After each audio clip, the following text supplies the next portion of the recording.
नहमदुहु व नसल्ली अला रसूलिल करीम अम्मा बाद अऊज़ु बिल्लाहि मिनश शैतानिर रजीम बिस्मिल्लाहिर रहमानिर रहीम वल्लज़ीना जाहदू फीना लनहदियन्नहुम सुबुलना व इन्नल्लाहा लमअल मुहसिनीन। जब गुलिस्ता तोहफों की जरूरत पड़ी सबसे पहले हमारी मदद कर दी। फिर भी कहते हैं हमसे रहने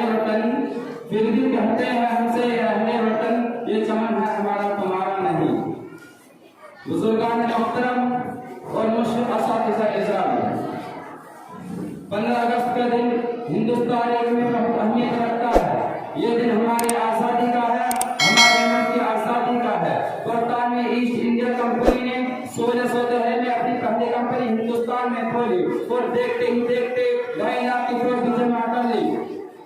रफ्ता रफ्ता ईस्ट इंडिया कंपनी ने हिंदुस्तान में अपना रसूल दिखाना शुरू कर दिया और मुख्तलिफ इलाकों को अपने कब्जे में कर लिया। इस खतरे को सबसे पहले थामने वाले नाम सिराजुद्दौला थे, जो 1757 में अंग्रेजों से जिहाद करते हुए प्लासी के मैदान में शहीद हो गए। फिर 1799 में शेर में जहां शहादत को नोश किया। हजरत गिरामी दिल्ली की मसनद हदीस पर जलवा अफरोज शाह अब्दुल अजीज मुफ्ती से मैंने जब देखा अंग्रेज मुसलमानों की बेखुदी कर रहा है, इस्लाम को मिटा रहा है, कुरान की जगह बाइबल ला रहा है, मसाजिद और मसाजिद को मिसमार कर रहा है, तो उसको आपने फतवा दिया कि अंग्रेजों से जिहाद किया जाए। आपका फतवा क्या था?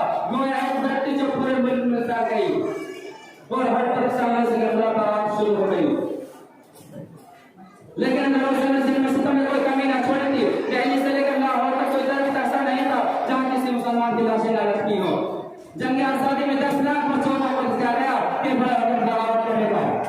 मोहतरम हजरात, इस वतन की खातिर जितनी कुर्बानियां हमने दी है किसी दुश्मन को हमने नहीं दी। शिमला में जलसा हो रहा था, अंग्रेज बड़े से पकड़े कर रहा था कि कौन है जो हमें इस मुल्क से निकाल दे। उसकी इस बात पर सब खामोश थे। दारुल देवबंद के शेख उल हदीस जनाब हसन मौलाना सईद हुसैन अहमद बंदी खड़े हुए और बोले, ओ बंदक, तुझे और तेरे कौन को हिंदुस्तान से हम निकाल देंगे। अंग्रेज बोला, मैं आपसे बात नहीं करता, आप घर जाओ। हमारा उलमा ये कुर्बानियां है जो आज हम आजाद है, और उन्हीं की मेहनत है जो हमारा मुल्क आजाद है।